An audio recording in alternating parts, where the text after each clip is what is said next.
গর্ভাবস্থায় রক্ত স্বল্পতা একটি খুবই কমন সমস্যা। যেসব মায়েরা গর্ভকালীন সময়ে চেকআপের জন্য আমাদের কাছে এসে থাকেন, আমরা বেশিরভাগ মায়েদের ক্ষেত্রেই এই সমস্যাটি দেখতে পাই। এটি আমরা একটি সাধারণ পরীক্ষা, কমপ্লিট ব্লাড কাউন্টের মাধ্যমে রক্তের হিমোগ্লোবিনের পরিমাণ দেখে বুঝতে পারি যে মাটি রক্ত স্বল্পতায় আক্রান্ত কিনা। গর্ভকালীন সময়ে একটি বাচ্চা সম্পূর্ণভাবে নিউট্রিশনের জন্য মায়ের রক্তের উপরই ডিপেন্ডেবল থাকে। তাই মা যদি ভালোমতো খাবার দাবার না খায়, তবে মায়ের রক্তের পরিমাণটি কমে যায়। এই অবস্থাটিকেই আমরা গর্ভকালীন অ্যানিমিয়া বলে থাকি। তো এটি যদি অতি প্রকট আকার ধারণ করে বা অনেক বেশি যদি অ্যানিমিক হয়ে যায় একটি মা, তবে এটি মা এবং বাচ্চা উভয়ের জন্যই অনেক ক্ষতিকারক। মা যদি অতিরিক্ত অ্যানিমিক হন, তাহলে উনি অতিরিক্ত ক্লান্তিবোধ, দুর্বলতা, শ্বাসকষ্ট, ফ্যাকাশে হয়ে যাওয়া, এরকম বিভিন্ন ধরনের সমস্যায় পড়ে থাকেন। আর গর্ভের বাচ্চাটি দুর্বল এবং কম ওজন নিয়ে জন্মাতে পারে। তাই গর্ভকালীন অ্যানিমিয়া প্রতিরোধ করা খুবই গুরুত্বপূর্ণ।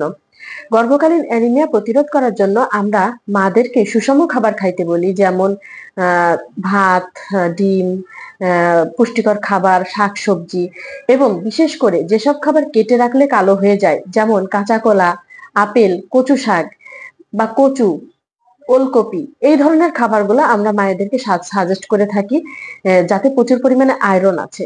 আয়রন সমৃদ্ধ খাবার খেলে গর্ভকালীন এই রক্ত স্বল্পতা থেকে রক্ষা পাওয়া যায়। এছাড়াও আমরা ফার্স্ট ট্রাইমেস্টার বা 12 সপ্তাহের পরে, প্রথম 3 মাসের পর যেটাকে বলে, ওই সময় আমরা মায়েদেরকে সাজেস্ট করি যে ওনারা আয়রন ট্যাবলেট যেন গ্রহণ করেন। আয়রন ট্যাবলেট গ্রহণ করলে এই রক্ত স্বল্পতা থেকে অনেকাংশেই রিলিফ পাওয়া যায়। যদি তাতেও কাজ না হয়, তবে আমরা শিরা পথে ইনজেক্টেবল আয়রন পুশ করে থাকি, এবং যদি তাতেও কাজ না হয়, অনেক সময় আমরা রক্তও দিয়ে থাকি। তবে যেন রক্ত দেওয়া না লাগে, এজন্য আমাদের সকলের উচিত গর্ভাবস্থায় একটি মায়ের সর্বাধিক পরিচর্যা করা, মাকে বিশ্রামের সুযোগ দেওয়া, প্রয়োজনীয় পুষ্টিকর খাবার সরবরাহ করা, এবং শিশুর কথা বিবেচনা করে একটি মাকে গর্ভাবস্থায় সকল প্রকার সাপোর্ট দেওয়া।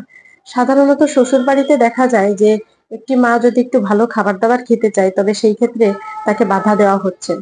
আবার দেখা যায় যে বাবার বাড়িতে গেলে মা একটু বিশ্রাম পায়। তো এই ক্ষেত্রে আমাদের শ্বশুর বাড়ি, বাবার বাড়ি, সব জায়গার লোকজনের উচিত যে মায়ের প্রতি একটু সহানুভূতিশীল হওয়া। কারণ একটি মা ভালো থাকলেই তার গর্ভের সন্তান ভালো থাকবে। তো আমরা আজ থেকে সবাই সচেতন হই এবং গর্ভকালীন অ্যানিমিয়া প্রতিরোধে সবাই মিলে একটি কার্যকরী ভূমিকা পালন করি।